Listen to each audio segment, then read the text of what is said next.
Labą dieną, šiandien aš darysiu maišelio atidarymą. Čia šitie nauji maišeliai, kurie atsirado. Aš jau dariau keletą angliškų, bet dar nedariau ne vieno lietuviško. Tai va, prašom, lietuviškas maišelio atidarymas. Na štai dabar. Man reikės jį atplėšti. Jums užteks mažiau negu 1 sekundė. Na va, mažiau net negu 1 sekundė. Ištraukime kortelę. Čia jau mato visus ponį, kuriuos galima gauti. Ir dabar patį ponį. Čia šita balta panelė. Nelabai mato šio žymelį. Nagi. Ei. Taip negalima. Biškį palaukit. Na, matot.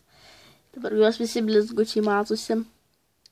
Ir matosi žymelė. Kaip meilė žymelė. O čia jinai.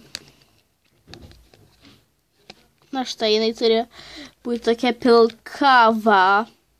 Ir jos akys tokios žalios.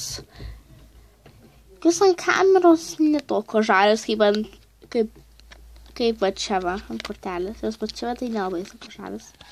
Va jinai labai gražiai blizga. Va.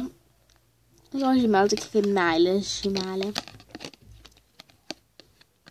Jai patinka žaisti sportus. Ir šauti iš lanko. Ir jai dar patinka meilė. Palaukite. Ja, dabar galite matyti ją taip toliau.